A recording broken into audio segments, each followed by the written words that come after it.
Hello and welcome to 10 Lessons Learned, the podcast where we talk to leaders, experts, extraordinary individuals from all over the world to uncover the lessons that have shaped their careers, their lives, and perhaps their business. The goal of our program is simple: making the world a little wiser, one lesson at a time. My name is Siebe Vanderzee and I'm your host. I'm based in Phoenix, Arizona in the beautiful Grand Canyon state, where I'm also known as the Dutchman in the desert. Our guest today is Dr. Sogol Homayoun. Dr. Homayoun is an author, global speaker, facilitator, executive coach, specializing in leadership development. Dr. Homayoun supports those who are sensitive to their environments by transforming thoughts and emotions into powerful professional growth. With expertise in storytelling, design thinking, mindfulness, hypnotherapy, and NLP, it stands for neuro-linguistic programming, Dr. Homayoun blends compassionate leadership with deep self-awareness practices. She received her doctorate degree in education from Arizona State University, and she brings a global perspective shaped by her life in the Middle East and in the United States. Hello, Sogol. Thank you for joining us. All right. Thank you so much for having me. I look forward to our conversation. Tell us more about yourself, please. Thank you so much for this time today. My name is Sogol Homayoun. I'm originally from Iran. I'm an Iranian American living in the United States at this time. And currently, I am a leadership executive coach, specifically interested in using the power of hypnotherapy or neuro-linguistic programming to help detox or rewire different clients' brains regarding some sensitivities they may have with certain people, place, and things. And I also love to bring Eastern and Western leadership wisdom into my practices to help people look at the world differently. And finally, I equip people with creativity tools to be able to sustain their efforts in their personal and professional lives. Interesting. And at the same time, I'm curious, who are your typical clients? At this point, I connect with clients in different organizations, from small to large businesses, in different public and private and nonprofit sector, because as humans, we all have sensitivities. It just depends on how much we're sensitive. And we explore that during our sessions to be able to see how far down the rabbit hole we have to go. But the most important thing about ourselves as humans is that the brain is very malleable. It's the concept of neuroplasticity, right? Where the brain has the ability to be able to rewire itself through the proper facilitation. And that is basically a beautiful phenomenon that I encourage everybody to experience. In reality, the brain can do that with visualization techniques facilitated by another person. And once you become comfortable, facilitated by yourself, that has been one of the most transformative ways to be able to continue our lives in this overstimulated world that we live in, where we're constantly bombarded with different types of electronics, people, activities that want to grab our attention, and the brain may go into overdrive.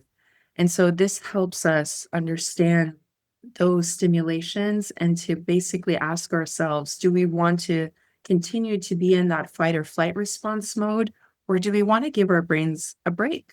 I'm curious because this sounds very interesting, and I do coaching as well, not at the level that you do it. But many times when I work with clients, and I'm curious in your case, there is a level of resistance. Number one, I don't know if I need a coach. I'm doing fine. I know what I'm doing. How do you connect with your clients and the spark goes and say, this is really helpful for me? As you said, I think the word connection in the world of neuroscience means resonance. I think clients, when maybe they look at from the website all the way to maybe speaking to me or maybe hearing referrals from my testimonials or just people who have been in touch with me, if I resonate with them and the words and the specific presentation that I'm providing to them in our initial 30-minute consultation call, then I see they become curious and be able to try it out. And through my practice, it really just takes one session to really see the benefits. Once they see the benefits, they come back. And for me, it's about empowerment, right?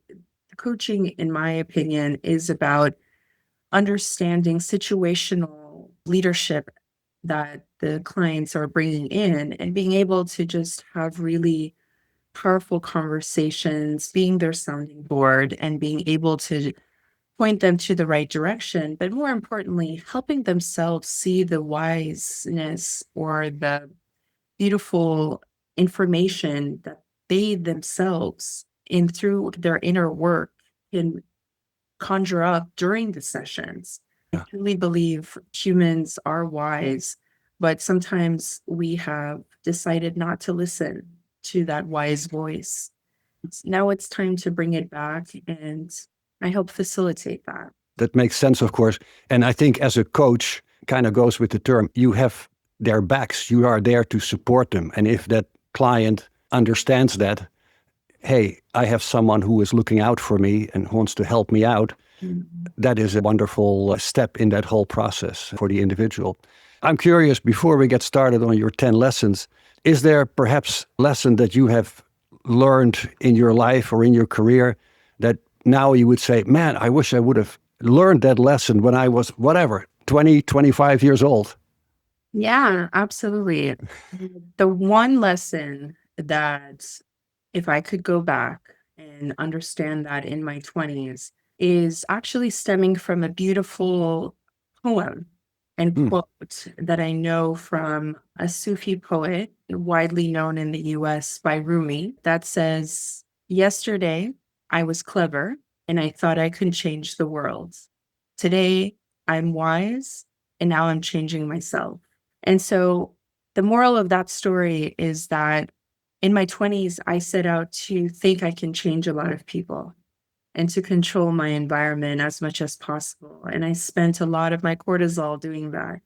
And what I realized is that it's not only not possible, but it's not needed, because the secret is that you become the example. And once you become the example, your environment will adjust to you. Very well said. I like it. Thank you for that. Let's take a look at your lessons. Lesson number 1: find mentors to learn everything about yourself. Well, we're kind of talking about that, but what are your thoughts on that? So I have a unique journey. When you live in two countries growing up, or just being a global citizen, if you will, right? You'd so develop some practices and perspectives about looking at the world a bit more objectively and being able to just see how different cultures intermingle with each other and being able to understand the nuances that comes with that mingling of cultures. And for me, growing up between Tehran and Los Angeles, it was an eye-opening opportunity to be able to understand a lot of things, not only about my culture, but about different country perspectives, political perspectives, just understanding how people connect and resonate with each other.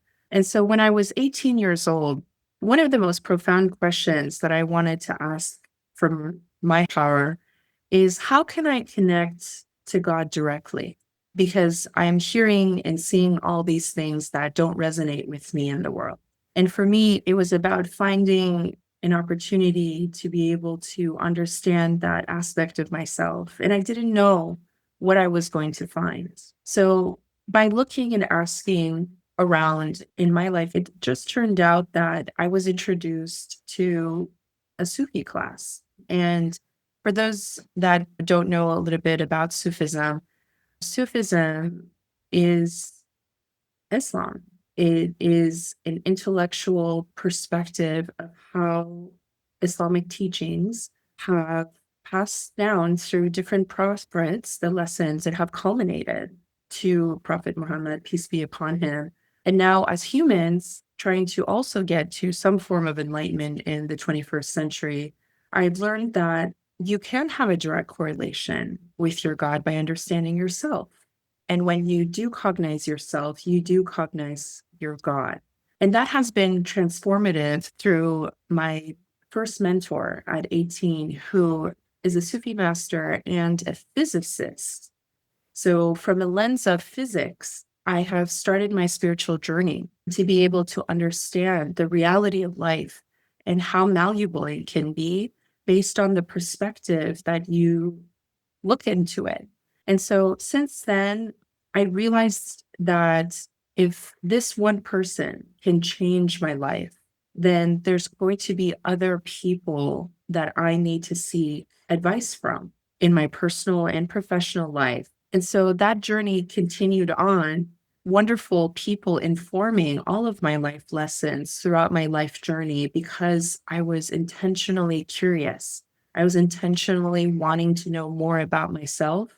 And I intentionally wanted to make sure that I become part of my life design and not allow other people to tell me what to do. It's a very important point because we have a tendency to want to listen to those external voices and not reflect and see what resonates within. But because of my spiritual training and upbringing, that was the point, is that yes, be with people, but don't be of people's behaviors or characters, and listen to what resonates for you within you. And so that is the ultimate aspect of mentorship. That's the ultimate aspect of learning from other people, is hear the words, hear the wise words, listen, and then reflect. And so I was just thinking, because with all due respect to religion, how do you find a mentor when it's not based on religion? And who would be a good quote unquote mentor? going back to curiosity, right? When you are interested in a specific topic, a specific type of work, a typical task or a hobby, typically you want to find a teacher to be able to help guide you in that process. I am very interested and have always been interested in dancing. And so Okay. for me, it was really important to be able to understand a little bit more about finding the right teacher to be able to teach me tango or salsa. And how did you find the right teacher? For me, it was through university settings at first to be able to see what classes I can sign up with. And then outside of university, also community meetups and being able to understand where these classes are taught throughout the city of Phoenix. Yeah. It's a little personal research, a little bit me asking around friends and family to see if they've ever done this before. Yeah. Makes sense. Makes sense. I appreciate that. Yeah. Let's move on to lesson number 2. Find your purpose through resonance. Yeah, What, definitely. yeah. What are your thoughts on that?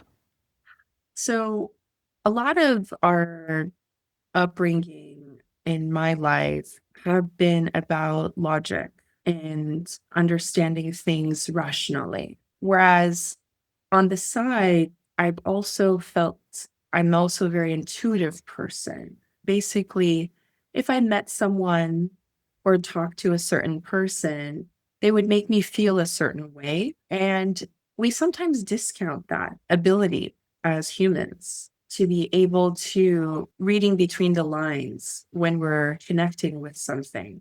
Over time, I realized I need to listen to both feelings and logic and understand that if this is something that truly feels good for me to do at any given time, to do an initial check-in and see from, a logical perspective, does this fit within my life design, my goals, the different types of activities that I've already set out to do? But also, does it feel right? And does it resonate with me to do it right now? And if I have any type of red flag, or a reason not to do it, it's a hard no. Yeah. Yeah. And of course, your perspective, our perspective as human beings, it can easily change over time.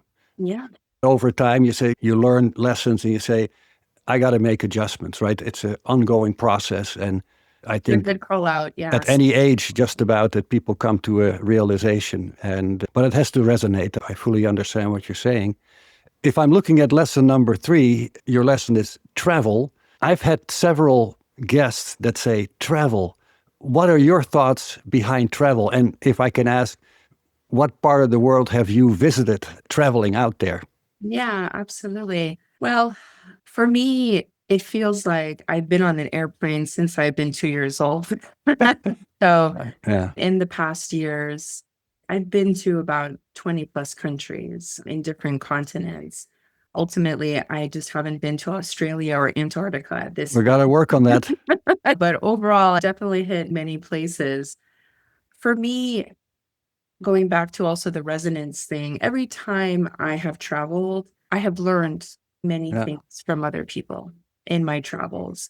And we discount the fact that they inform our perspective on life. And when you have multitude of inputs in that lens that informs your life, something that has changed in me is that I have become more resilient and more open-minded, but more importantly, more compassionate, because I realize that there's certain things in other countries that people don't have access to Oh, yeah.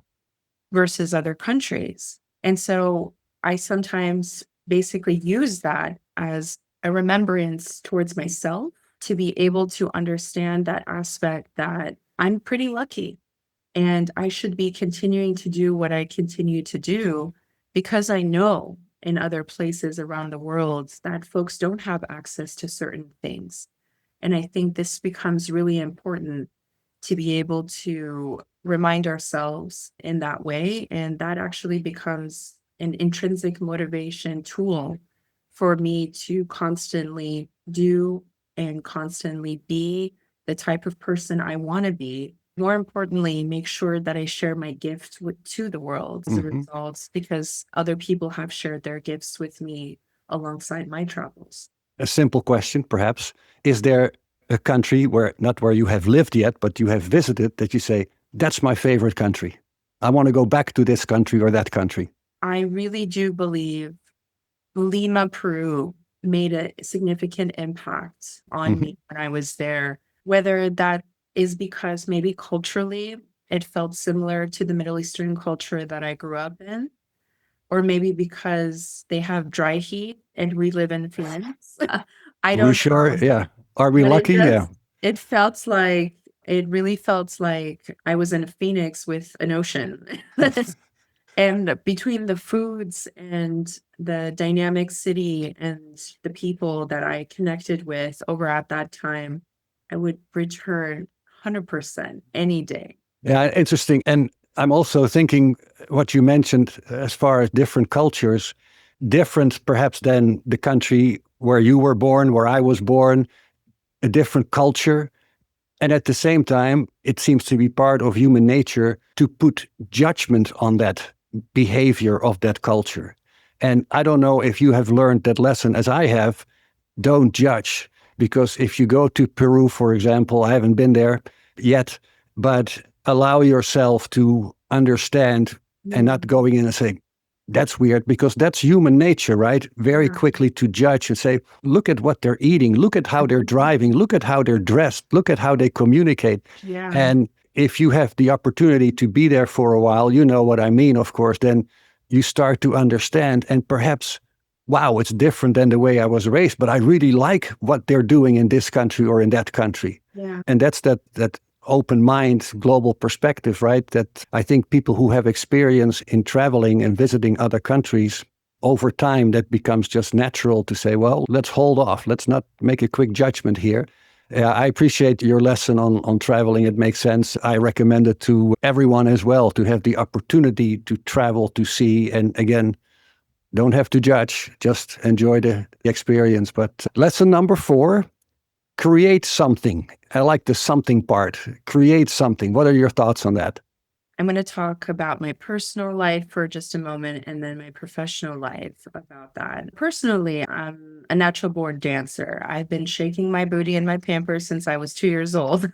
So, as far as creating something, I've created a lot of dance choreography as a result of naturally being really having fun with the dancing in different cultures, especially Middle Eastern culture, Latin American culture, all these different cultures that have different dances.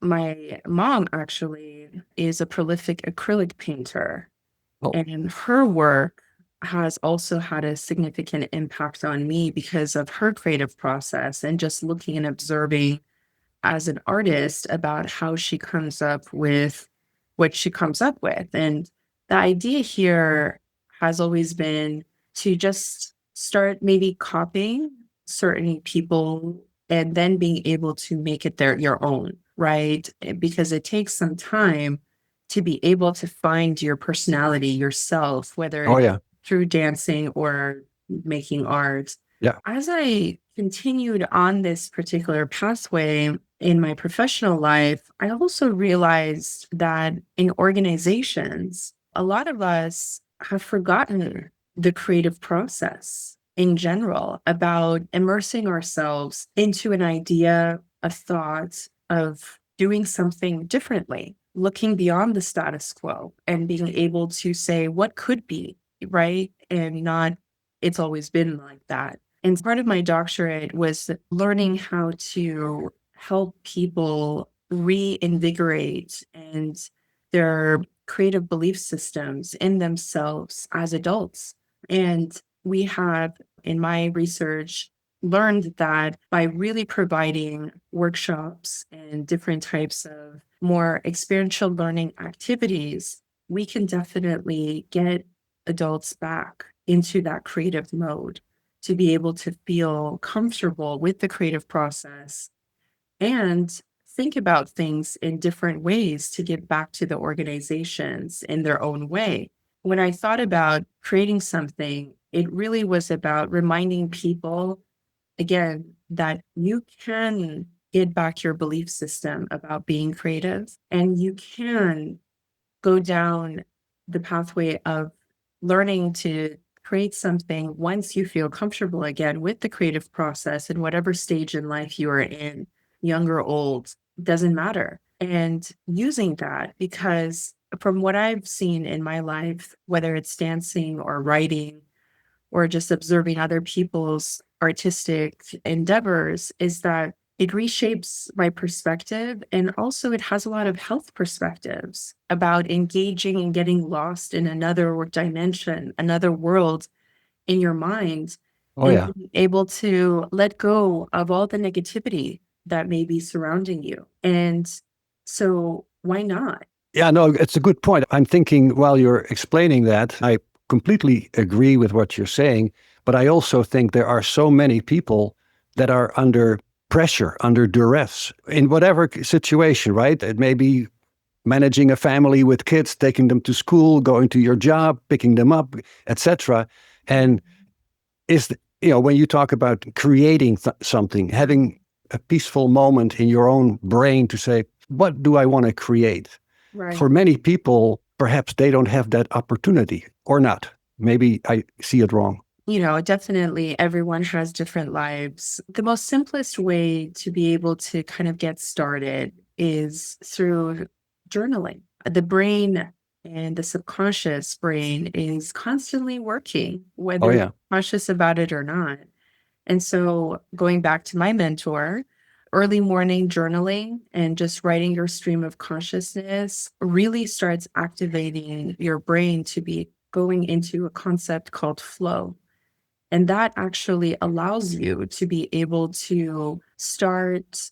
It's kind of like a primer. It's like going to the gym just to be able to get your brain to think about things a little bit differently because you're writing down all these specific thoughts that you may have on different people, place, or things, and then getting it out of your system, right? Creativity is energy. And what we're trying to say here is allow that energy to express itself outside of your body. And if the most simplest thing is to just write a couple sentences in the morning, so be it. And most people have that time. It's just a matter of putting in the habit of having your journal or your notes section on your phone handy next to you. And once you wake up, jotting down anything that's coming into your mind at that particular time to get into that creative mode. I like it. I made a note to myself. Creativity is energy. Very interesting. I appreciate that. Lesson number 5. Enjoy the process without having the end in mind. I think I know what you're talking about, but please explain. So in my 20s and even up to my 30s, I have been a very driven and very ambitious young woman. And I realized, though, that I've always been focused on the end goal of the activity that I've been doing, whether that was personal or professional. Sometimes, though, intuitively, I would feel like a voice would tell me, stop and smell the roses. You're going to get to your destination, but who did you talk to? What kind of enjoyment did you have while you have been through this particular journey of yours in life? You don't want life to go by too fast. And so I think the biggest epiphany moment I had once I hit 40 last year was that I definitely see the benefit of looking at the process of things now and understanding that I may have an end goal, but while you look at the process instead of the end goal, maybe the universe has a better end goal in mind. Is not possible for us to think or imagine at the time. Thinking of the term enjoy, because if you enjoy the process without knowing where you're going, I think a lot of people would have some concern about it. Yeah, I'm doing fine, whatever it is, I'm enjoying, but I don't know where I'm going. Right. And that's a healthy element, you think? I think it's twofold. Going back to my previous conversations, just about understanding yourself and making sure that you understand what you truly enjoy and like. And then you are absolutely welcome to build any type of life design as a result. However, I think many humans have shared their stories is that they started in one place and they ended up in another place. Couldn't even imagine. And I think that's the part where what we do in the middle, right? And how we carry ourselves, how we connect with people, how we communicate and feel and just enjoy the process makes all the difference. I don't know if I say it correctly, but finding peace in your mind. Finding peace. Not depending on the circumstances, but okay, it's not going great, but at least I can create some level of comfort in my brain to say, okay, I know things will get better, in other words. And so that's very helpful. We're talking today with Dr. Sogol Homayoun, a global leadership development expert, supporting clients in transforming their thoughts and emotions into powerful professional growth, sharing her 10 lessons learned. Before we move on, here's a quick message to our listeners. We really appreciate your support, whether it's starting our podcast with a friend, leaving a review, or checking out our affiliate partner, Audible. Every bit helps us to bring you the lessons that matter most. Speaking of Audible, they are a great platform to enjoy our program 10 Lessons Learned, in addition to thousands of audiobooks and other inspiring podcasts.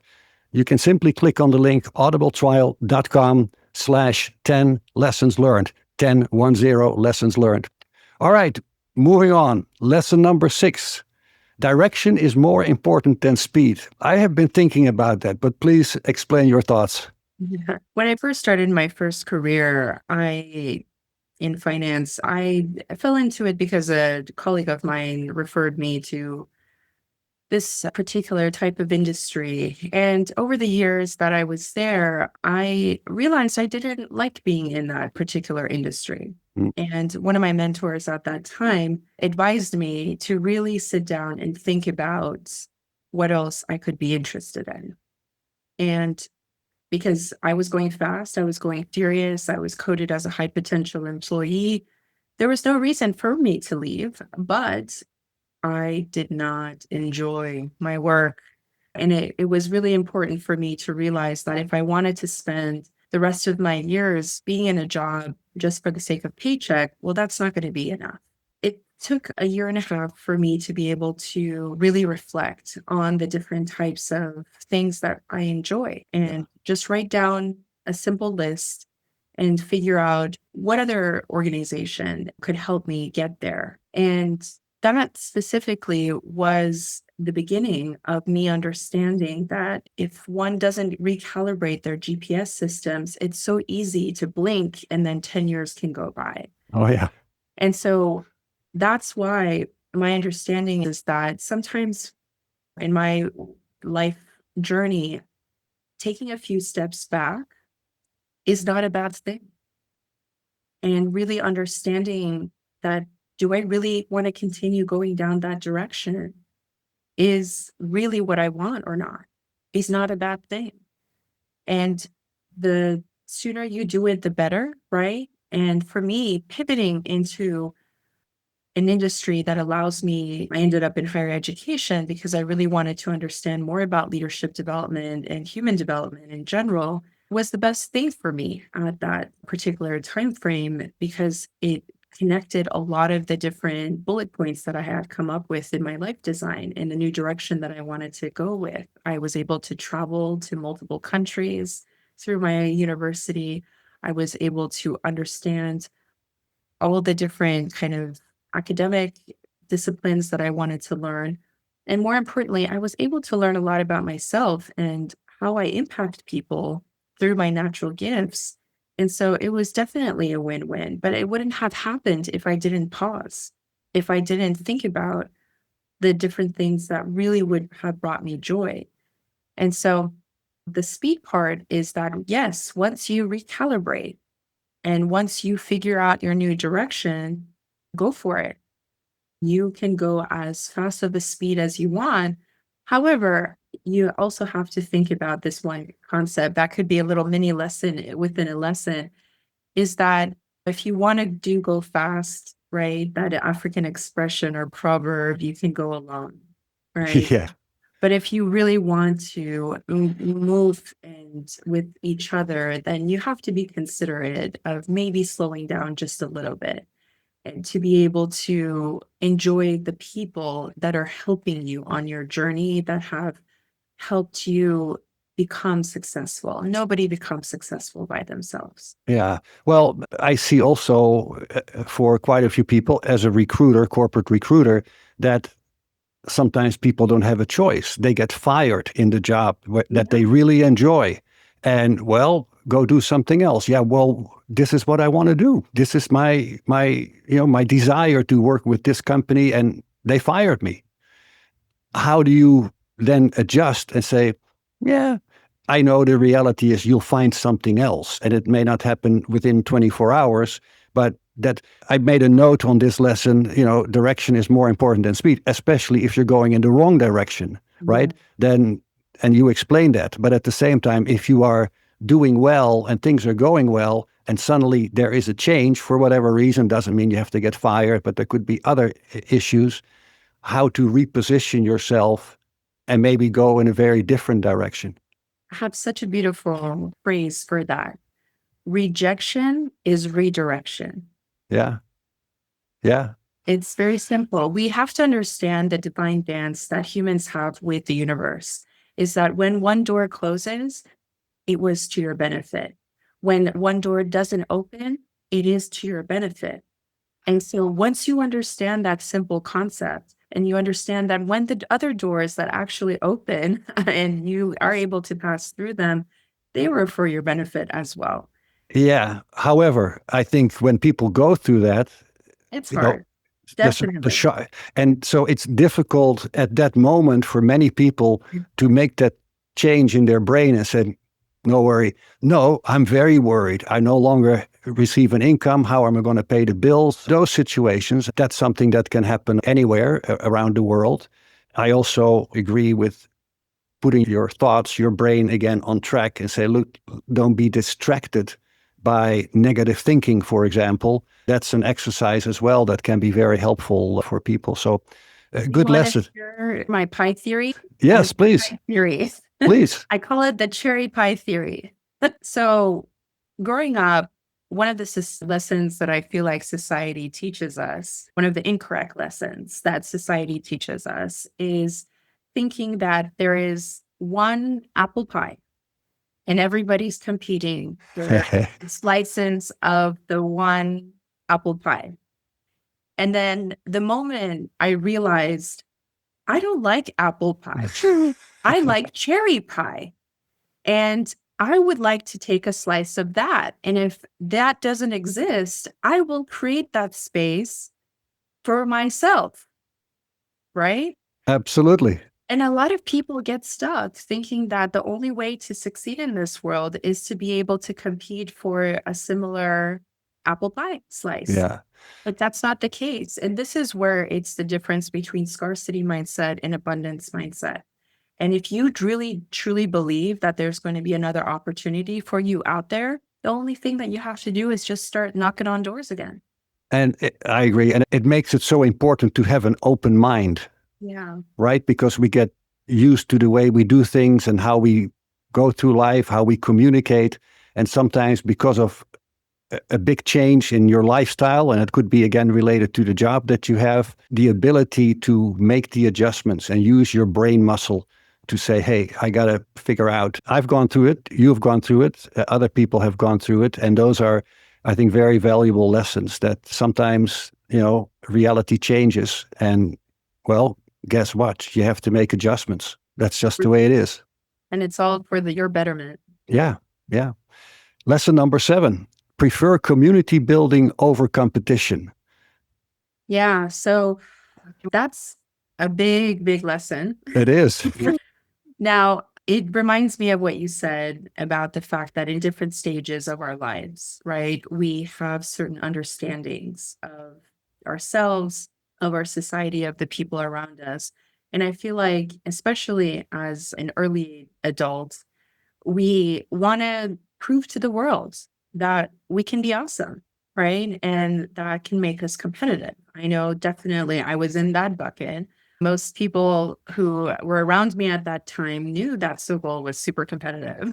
And she wanted to be able to prove that she knows a lot and to be able to showcase it. The point is that we want to figure out our identity, right? Have this process in our human development that we're just trying to understand who we are and what we're capable of. And that's a beautiful thing. Yeah.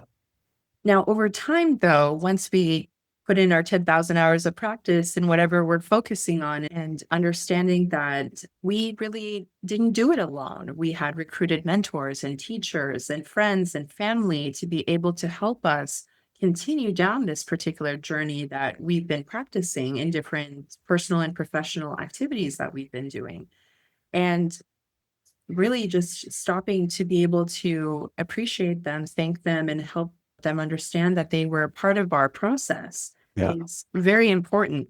And nowadays, the science of gratitude has helped us understand that when you are constantly in gratitude mode with the people that are around you and yourself, you are always vibrating at a higher level energy, and you would be attracting definitely bigger and better things for yourself as a result of having that type of mindset in your life, as opposed to take, take, take, take, take.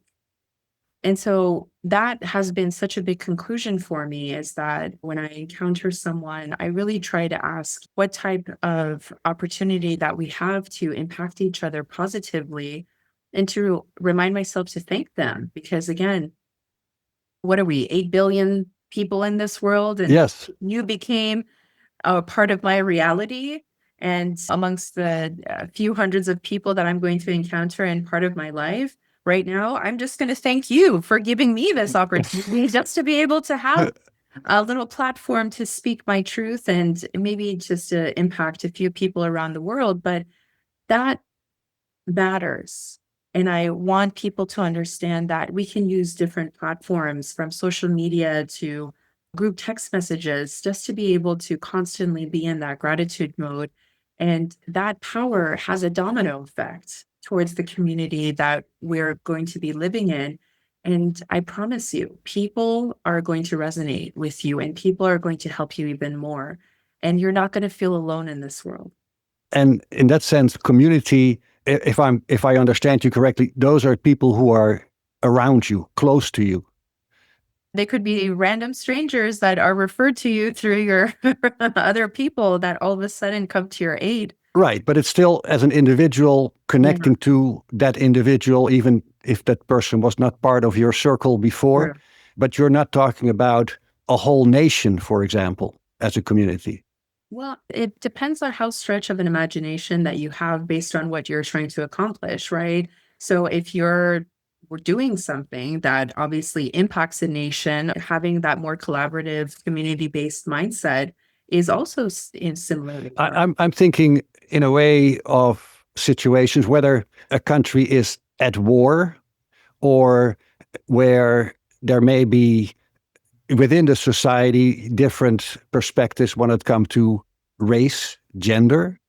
So the community in that sense looks different than when you are in a country where we are supposed to be all equal. Yeah. Do you see what I mean?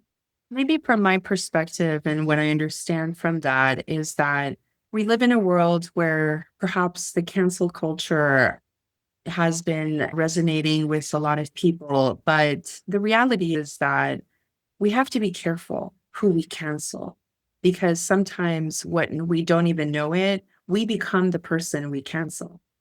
And that's why it's so important to be open minded to other people's thoughts, beliefs, and activities. I'm thinking of, for example, the business community, Oh, where over time it has become, I want to say, acceptable yeah. for people not to respond to an email, not to respond to Yeah. a voicemail or a phone call. That's okay in certain countries, not every country, I'm sure. But okay, we get used to it. And I send an email, then I get a reply, oh, well. But that's not really the sense of a community that says, hey, I know who you are and I sent you an email. And what are your thoughts? And Yeah. maybe I'm wrong on that one. Well, I mean, it's all different perspectives. Yeah. I see your perspective about pinpointing organizational cultural differences within different countries can impact the community of Yeah. that business for sure. Yeah. 100%. Yeah. Research definitely is moving towards the idea that compassionate leadership is going to really impact both the well-being of employees and profit. Yeah. And so that's something I encourage our leaders to take a look into because profit and compassion don't cancel each other out. Let's move on to lesson number 8. Set boundaries with kindness. It flows well with your previous lessons. I like that. This is definitely going back to a personal vulnerability that I'm sharing with you today is just the realization that over time, I realized that I have been a big people pleaser in my life. And I have accommodated many types of people to make sure they feel comfortable and their comfort is prioritized over my comfort.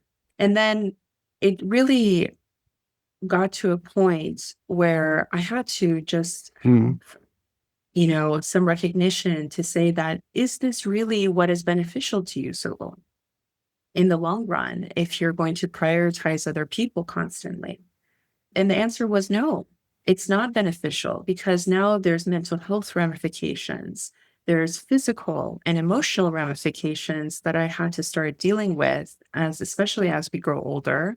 Yeah. And that was not acceptable anymore. However, going back to understanding the concept of how do you backtrack?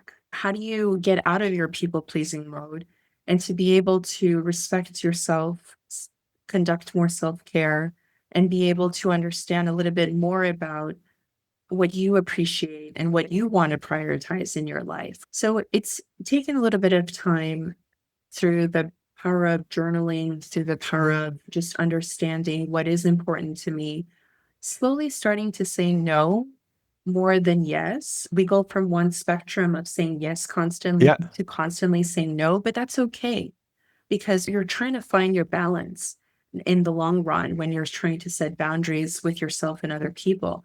So I feel like I swung the pendulum to saying no a lot, but then slowly, slowly, slowly, slowly, you get to a point where you become diplomatic now with your boundary setting and being able to just tell people, like, no, I appreciate it. Thank you for this, but I really can't do this anymore right now. and using more I statements instead of you statements to be able to express that concern that you may have regarding that particular request. And you feel comfortable with that, saying no? I will say that newly survived people pleasers go through a guilty phase. And because I was one going to. day they want to say yes again, but they're guilty about it. So that guilty phase is normal. However, slowly, once you become a little bit more comfortable with saying no with a good explanation or just no and a smile, your body starts getting used to not feeling guilty anymore. At least through my experience, this has resonated. I may use that lesson myself. I appreciate that. Yeah, it's hard. It's not easy, but I feel like it's so critical because you want to do so much in this world for others. But if we are not taking care of ourselves, Of course. No, you're right. And I understand what you're saying. And at the same time, if I think about my own brain, yeah, I like to help people, I have to admit. But sometimes you don't have the time, the ability to do that. And you have to be realistic and don't feel guilty because you're trying, you're doing it. So it's a good lesson for sure. Let's move to lesson number 9. Reprogram your subconscious to prevent fight or flight responses. yes, absolutely. So at the coaching company, the Jasmine Circle that I co-founded last year in 2024, I had a wonderful experience being trained by Dr. Amy Rosner, who has an expertise in hypnotherapy and neuroscience.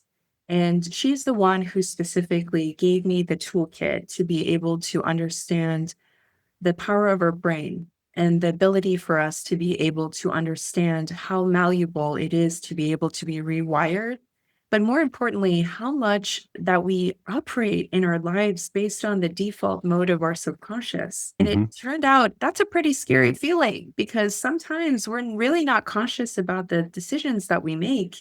And it's based on childlike inefficiencies from years ago that we never revisited. And so once I became aware of this particular dilemma that some of us have, you realize that some of us are really living in the past and we are not upgraded yet. We haven't brought our version to the 21st century. We haven't brought the Sogol who was 21 years old and was dealing with some other emotions into the current mode that she's in. And she basically doesn't feel those emotions anymore, but our brain does think like that, right? And so that's why I realized that when you are using visualization techniques to rewire your brain, you actually give yourself the ability to tell your subconscious, there's another way. I don't feel like that anymore. I don't want to feel like that anymore. Let me be able to come into my new world, my new life without having to feel triggered or constantly in a fight or flight response mode anymore, right? Yeah. That is possible. And so that specifically has personally changed my life for the better and my clients' lives. It's just been so transformative to be able to let go. So it could be about phobia, the ability not to hang out or connect with their bosses or, their parents or spouses, whatever it is, there's another way. And your brain can actually take a synapses and reconnect it to another synapses to help you calm down your nervous system. And in this overstimulated world, that's a must Yeah. have nowadays. Yeah. No, very useful. Very good advice. I'm looking at lesson number 10. Can you believe we're already at lesson number 10? Yeah. Know that the highest level of enlightenment is self-compassion. Well, you've been talking about that. Self-compassion, right? Yeah, definitely. It's just a beautiful summary of what we've been talking about. I just have realized over the years, I've been very hard on myself. And that harshness towards myself was reflected back on sometimes on other people and different places and different scenarios. And I didn't like that version of myself. I didn't know what to do about it until I started seeking out different types of help, right? To be able to say, like, how can I really engage in self love? How can I love myself again? And then be able to resonate and reflect that love in order to do that with other people. And so it's not an overnight journey. It really is about, look, you have to look at your ugly side of yourself, and you have to think about why you do the things that you do that can potentially hurt other people. And that's a very hard pill to swallow, but it is so essential, because once you become best friends with both your light side and your shadow side, that's when you have actually the ability to be able to control that dark side and be able to say that, hey, you don't have any room here. I would prefer to be kind than to be right, and be able to understand that kindness goes a longer way as far as the impact you want to make in this life with other people. And that's just a life lesson that has constantly informed me with the people that have been around me. And if you're hearing this podcast, thank you. And I apologize. You have made me a better person as a result of it. And if I have hurt your feelings, I really do apologize, because that was never the intention. But it realized that because I was not kind to myself, I was not kind to you. So let me ask you, do you feel that you are at a point where you have arrived when it comes to self-compassion? I definitely say 80%. How do you measure that 80%? For me, it's about how people react to me now. That's how I'm measuring it, how I resonate, how people are now reacting to me, but more importantly, how I feel about the conscious decisions that I make when I'm interacting with people. I am now more in control of the understanding the impact. So, how do I do that? I ask myself two questions. One, especially sometimes when people annoy you, are they worth my cortisol? And usually the answer is no. And another question that I ask myself is that, is this a battle that you want to take on right now? Or is this another better time that you can talk it out with another person at a later time? Because I really believe in the ability of listening for the sake of understanding, pausing, and being able to hold that reaction, and then be able to figure out that, is this just the best time to react right now? If yes, then do it calmly, do it kindly, and you can do that through the power of pausing. But if it's not the right time, just let them know to say, I really want to specifically get back to you, but let's do it at another time when I'm going to be calmer. But I have to ask you this question, because we can easily talk about what happened yesterday, but what's going to happen tomorrow? We don't Not sure know. about that. Yeah. And when I think of my lifetime, and perhaps if I think of your lifetime, wow, things you have endured, learned, adjusted, and feels comfortable. I don't want to be a negative speaker here, but things can happen, as has happened before. And the impact could affect all of us in our community. So, yeah, I feel comfortable to a great extent. But with that, I have that one little compartment in my brain that says, it may all change. And I don't know what, and I don't know when and how. But if I don't have that option available, how can it happen that everything I thought I was doing right suddenly is ruined? Yeah, what you're saying is valid. There's different types of experiences that we're specifically going through, and self forgiveness is part of this particular journey that can make it very hard. Yeah, And forgiving others. Perhaps that's why it's important to think about what are some ways, right, that you can get to there. For me, it has helped to look into different types of spiritual prayers and practices. It yeah, helped for me to be yeah, able to get inspired through different quotes and my readings for myself, meditation, just being able to talk with a loved one, to eventually get to a point of forgiving myself first, and then being able to yeah, understand that by forgiving someone else, you are helping yourself. yeah. And everyone, though, has to get there on their own time. You can't push it on other people. And all you can do is say, I apologize. I'm sorry if I hurt you, or whatever the scenario that may be, and move on and Yeah. hope that person is going to arrive to that same conclusion one day. I really appreciate your thoughts and your lessons. Very helpful. I want to throw in one more question. Is there perhaps a lesson that you have unlearned in your life or in your career? Yeah, definitely. For me, really, it's just trying to understand a little bit more about the idea that speaking harshly towards other people doesn't produce any dividends. It doesn't. And if I Yeah. could take back the times that I've spoken harshly in my personal and professional life, I would, because I realized it didn't really make an impact other than making someone sad or mad. And so Yeah. I have worked hard Yeah. to unlearn that aspect, because it's a type of frequency or energy that you throw out, and it never, ever has served me in any part of my life. Yeah. No, I understand what you're saying. I can always think of what about this, what about that, right? Because if I think of a family situation, let's say you're dealing with children and they have to get their, can I say, act together. And as a parent, you have to be strict, you have to be clear and don't do this, don't do this. I told you to do that. So you have to be firm. And it could be not just with a family situation, it could even be in a business situation without being rude and crude. I don't believe in any of that. But to be clear, direct, and firm, even if that person is saying, that's not nice what he's telling me now, is that something that you stay away from that? That's not the way to communicate with people. Well, I know people have different cultures, right? We all know that. Sometimes it's hard to say, don't be yourself. I would definitely say it would be hard.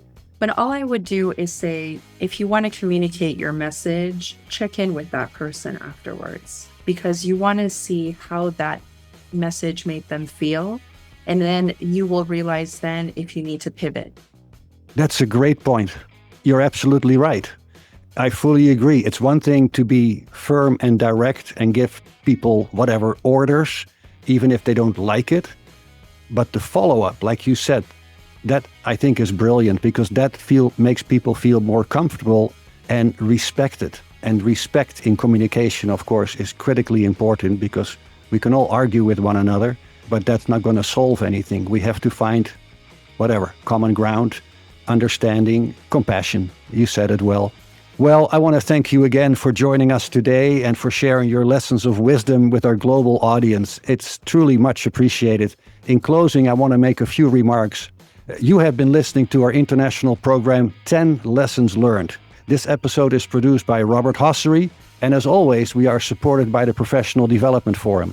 I also want to give my special thanks to our amazing team, Yi Wang, who manages our marketing and social media, Cody Como, our episode editor. Our guest today is Dr. Sogol Homayoun, a global leadership development expert supporting clients in transforming their thoughts and emotions into powerful professional growth, sharing her 10 lessons learned. And to our audience, don't forget to subscribe so that you never miss a lesson that could change your life and perhaps your career. Thank you for tuning in to 10 Lessons Learned, where we're making the world a little wiser, one lesson at a time. Thank you, and stay safe.